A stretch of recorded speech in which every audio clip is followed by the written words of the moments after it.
let me give you a little bit of history about the police station. As you know, if you've been in Bellevue for a while, originally the Wilson Concrete property was kind of eyed for the new police station. There was a lot of issues with that property. The current council worked with the city administration and had to get a $1 million grant to clean up that property because there was a lot of environmental issues involved with that property.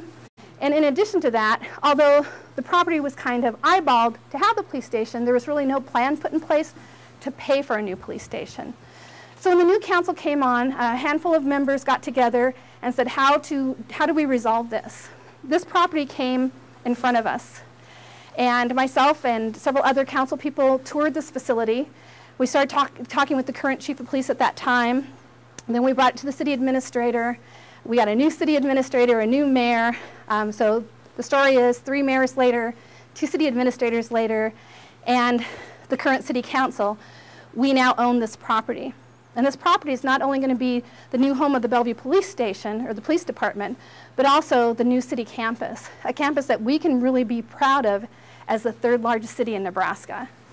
Because I don't know about you, but I consistently hear how the city hall we have in Old Town does not do our city justice. And so we're going to be very proud of this new facility.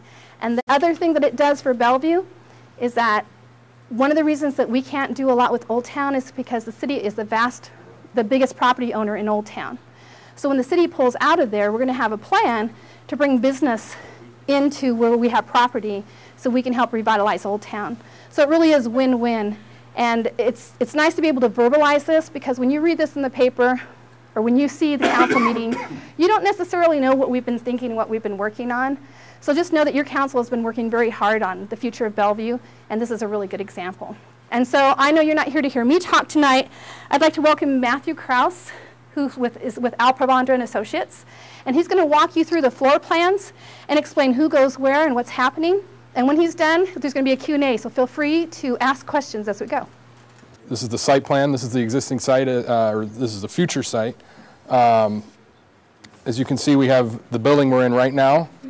This is the 1410 building, which will be the future City Hall, and the 1500 building, which in the near future could be leasable space for the city, but is projected to be for long-term growth. As you can see, as this building, we're adding 2 garages here and here.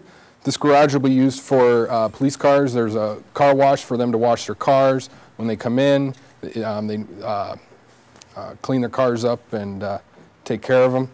Back here, this will be a secure drive back here. It's where they're going to bring in evidence. It's also where the SWAT, when they are called upon, will load up. They'll be loading up right here, and then they can go out. There's also going to be some dog kennels in the back. That's for you know, the canine units. Nice exterior dog runs that also have doors so that the dogs can go inside and outside. As far as some site improvements that we're going to make, we'll be adding a lot more trees. We're trying to get away from this kind of bland concrete parking lot. We will be adding also a rain garden.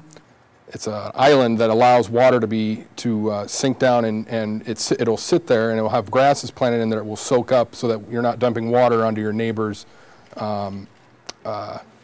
property. We'll be putting a new monument sign that'll let people know what this is. Some directional signage that'll kind of guide people. Really try and make this more like a campus that people are coming to, and you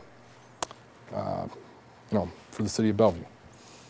This side of the parking lot will actually be just for the police. It'll be closed off and gated off so that as a policeman is arriving, it's one of the issues is keeping them safe. Somebody else, if somebody from the public wants to come see them, there will be a gate that if they want to communicate, they certainly can, but it's just another added layer of security for a police officer. Somebody can't just chase after them. And this building is 3 floors. There's a basement that's under where we are right now. This floor, obviously, and then there's an upper level. This is the basement, which will basically be it's all police. We'll have the police locker rooms, both male and female. They have a defensive training area along with a workout facility where they can pump iron and get big. They'll also have some of their armories and their SWAT equipment down here. And then this new stairwell will be where, if you're in the SWAT team, you would come in, come down, grab your stuff, and you'd be right out the door. They will also have, this is a space that will be a future training area where they'll use, it's almost like a video game type thing, where they can train with weapons and whatnot. This is the floor we're on right now. What we have over here is this is considered the police holding area. This is where they'll bring in people if they have a DUI or anything like that. They'll be bringing them in. They can walk the line. They can do their testing. They have some interview rooms where they can question people. But again, there are no jail cells. It's not a secure facility. They'd be bringing somebody in, and then if they need to go to jail, they'll be taking them over to Sarpy County, I believe. Back here this is the evidence area. It's where evidence will be coming in here, or if a police officer, it's small, can also bring it right through here and drop it off at this window, or these, there's some evidence lockers. And then it'll be processed here and then stored back here. This area would be where patrol area that's like their workspaces where they do their work.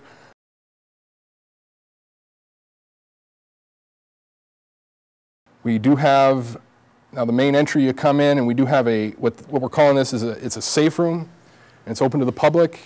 If you're being harassed, if you're being chased by somebody, or for any reason, you can go to that room. You can get it locked, and you'll be safe. And it'll immediately let somebody know in the police station that you need help and that you're under duress. Back here again is the dog runs. This half of the building on the first floor is where the permits and inspection, the planning department, and the public works will be.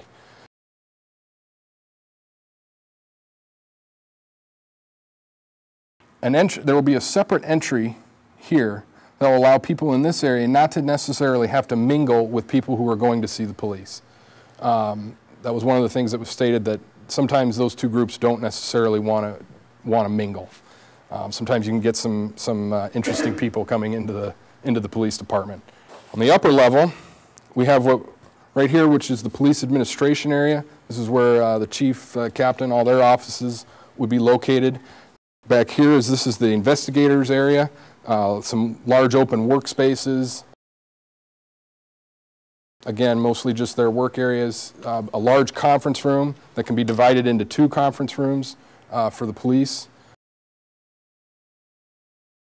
And up here we also have several interview rooms, a polygraph room, and some more interview rooms and some outside agency rooms that allow like a prosecutor to meet with somebody. We also have what we're calling here is the code enforcement, and that's part of the police department, so that's within the police department perimeter.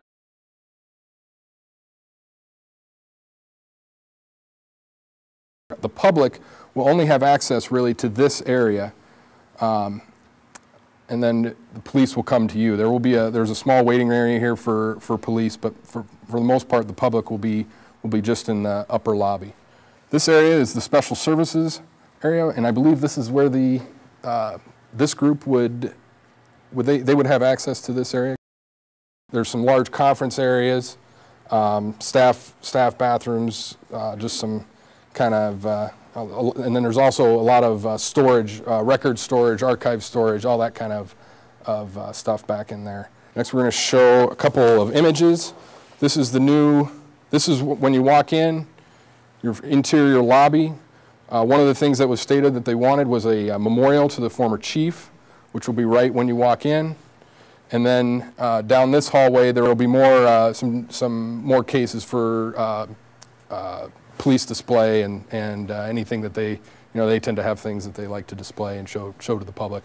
And then the last image here, this is the new front entry, trying to create a real identity for the city of Bellevue and trying to give this place, you're out there on Highway 370 or Fort Cook Road, trying to really identify where this campus is and what goes on here. and so people will know exactly where to go.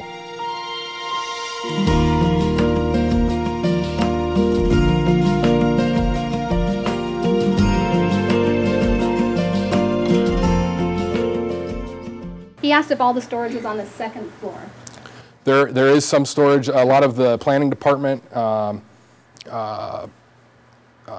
permits and inspections, some of their stuff is stored on the first floor, but they're all interior. They're not on the exterior walls. That was a big thing was we keep all of our offices to the exterior walls so that you have views and they're nice offices for your officers.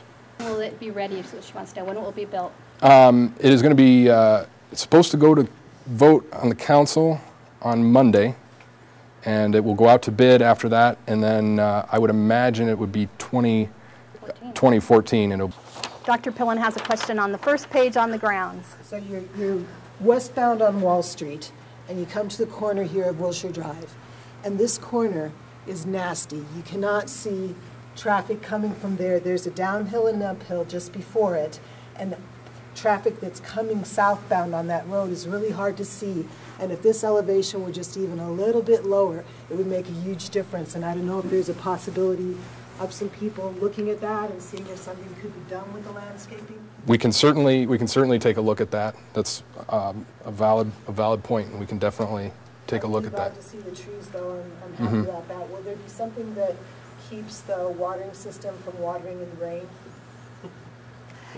The one thing I want to say is that Councilman Preister, who's very diligent about topics such as that, and the rest of the council as well, we're perusing all the information, which is why you have like the retention pond and other things that are going green. So we're trying to set an example for other businesses with what we do here. So definitely on our radar. I can't tell you where we're at with it, but I know it's on our radar. And one of the, I mean, in speaking to green, I mean, the building itself, all the insulation is going to be new. We're putting a new roof with more insulation on top of the existing insulation. This building is going to be buttoned down a lot tighter than it is right now. As you can tell, it's a little chilly in here. It will be buttoned down a lot tighter, and we got all new HVAC equipment that will be a much better standard than what is existing in here. The stuff in here is probably was put in '84 when the building was built. She wants to know if there's any asbestos in the building. I'm trying to think if there is any. I don't remember seeing any. I don't think there is. It was built in '84, so there shouldn't be. She wants to know about the secure entrances on the back side. I believe that's an 8-foot-high security fence all the way around. Isn't it? There's an electronic gate here. There's a fence that goes all the way around this, and then there's a steep drop-off here. I mean, this is a retaining wall that goes around here that contains this turnaround. She wants to know if it's a bond issue. I believe we are bonding it. Part of it we're bonding, and there's a lot involved, but it is going to be bonded. It doesn't involve raising taxes, so I think that's probably the most important issue. He wants to know there's a provision for an emergency generator. Yes.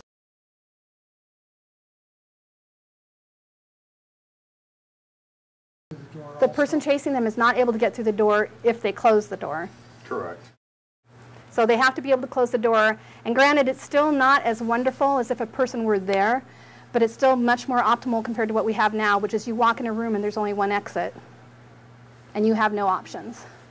And so this allows, at least for an option, we're going to make sure that it's public knowledge once it's up and running. And we think it's going to be a nice amenity, especially when it's involved with families that have children and running away from an abuser, or people that feel that they're being victimized and chased in a vehicle. We like offering that option and giving them that safe environment. Thank you. That actually happens more often than you might think. With the advent of cell phones, it kind of helps, but it's not uncommon for the guys or gals that are working the road to be asked to meet somebody that feels somebody's chasing protection or violation or something like that, and they're kind of just circling on the phone, waiting for us to show up. So we think it'll be a nice feature for us.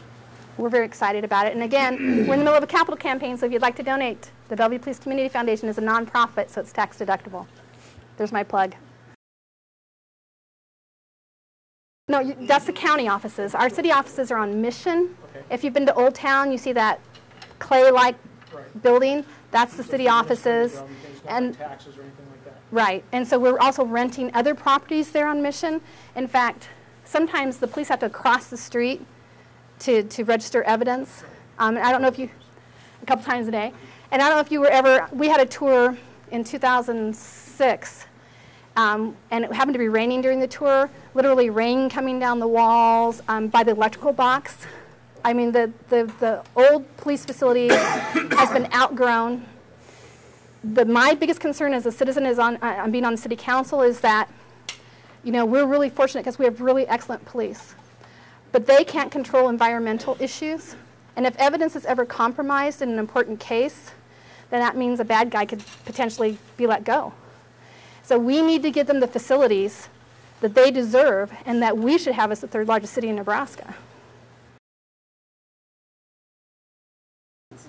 The chief is really good at this because he just did a bunch of budget cuts. And to put it in perspective, I think you should hear these numbers. Do you remember them offhand? I don't remember off the top of my head. We cut about $350,000 initially when it first came in. But as far as what we pay for rent, I mean, it's thousands and thousands of dollars because we're in about 8 or 9 different buildings. Yep. And we're renting all those buildings. Including South Roads? Right. South Roads Roads, alone Old Town? is a chunk of change.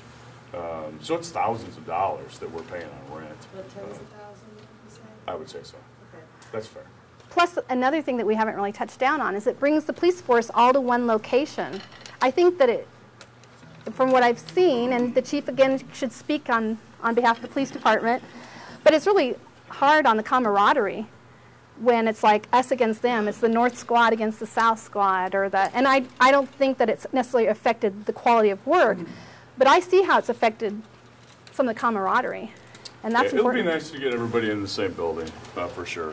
It's fairly inefficient with the current way that we're doing business. It's been that way for a long time. Just because you have some folks that will never see each other that are working at the same time, and they rally up somewhere at a different location. Just the evidence piece alone is huge, because you have people that are, you know, driving every day to empty evidence lockers to get them down to a different location. I mean, that's just one example, but you know, the paper run every day.